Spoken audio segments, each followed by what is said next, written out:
So ayun mga boss, welcome back again sa atin channel. So meron tayo ditong power controller. So bali dinala ito sa atin kasi pinapa-repair.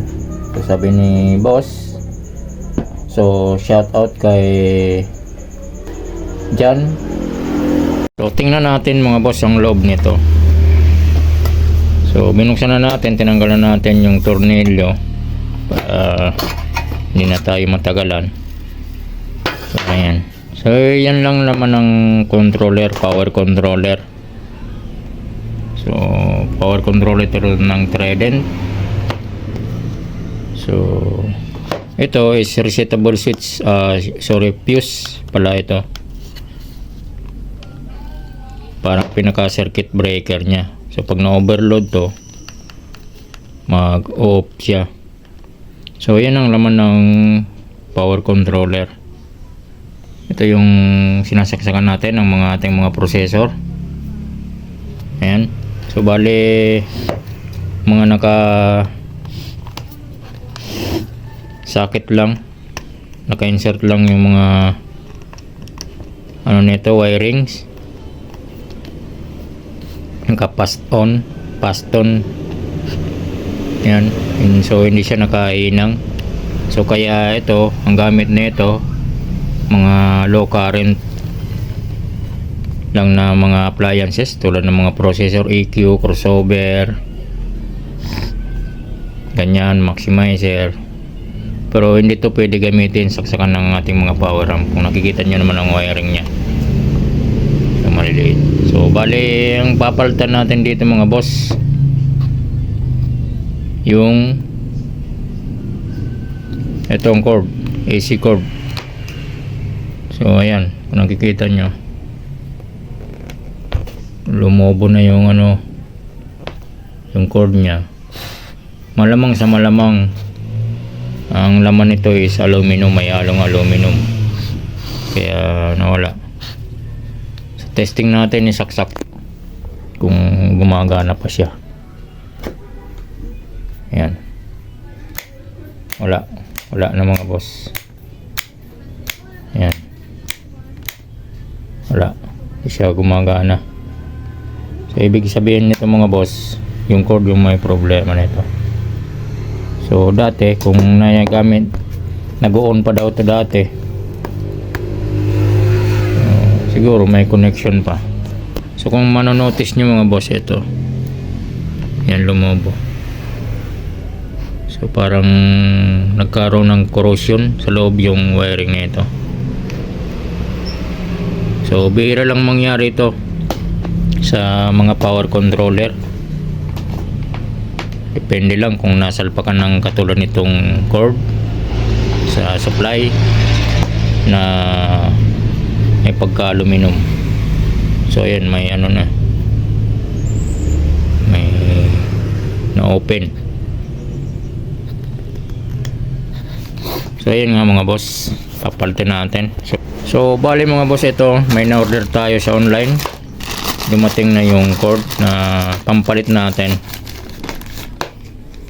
Ayan, ito yon. So magkaparehas yung laki ng cable nya, yung wire. Kasing taba yung nabili natin. So magkaiba lang sila sa plug kasi ito 3 pin. So tinanggal lang yung para sa ground kasi di naman nagagamit. Kasi dito sa atin ang nagagamit lang live saka neutral. So yung ground laging na disable, kaya tinatanggal na lang. So ito 2 pin lang, dalawa lang yung plug nya, dalawa lang yung pin nya. So ayun mga boss, ipapalitan natin ito mga boss.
So ayan mga boss, napalitan na natin ng panibagong cord ito.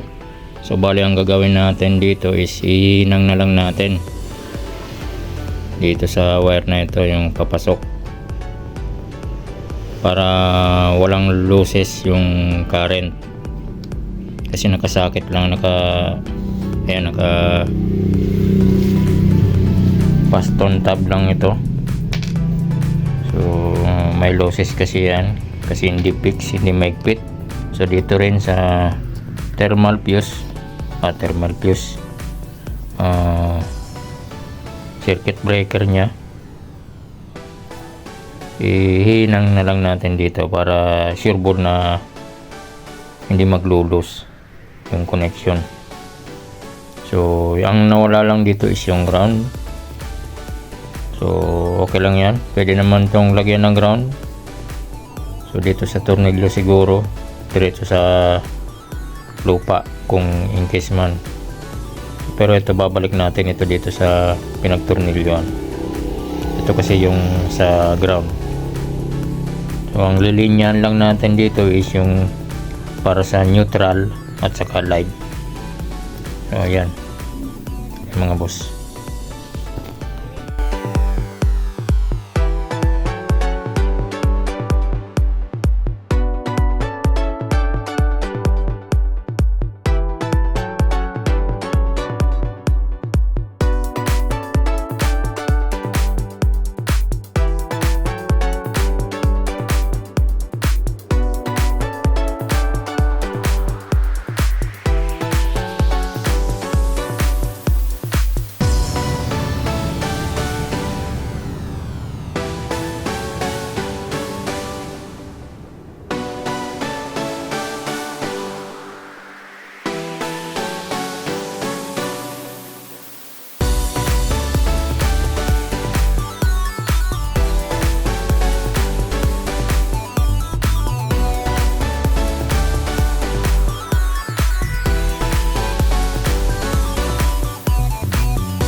So ayan mga boss, nakabit na natin yung cord, AC cord ng controller, power controller. So ayun nga ang ginawa ko, iniinang ko na lang para sure ball, walang losses. So check natin, testing natin pa plug. So ayan, buhayin natin 6. Ayan, may ilaw na, may ilaw na lahat. Ayan. So okay na siya mga boss. So babalik na natin yung takip mga boss.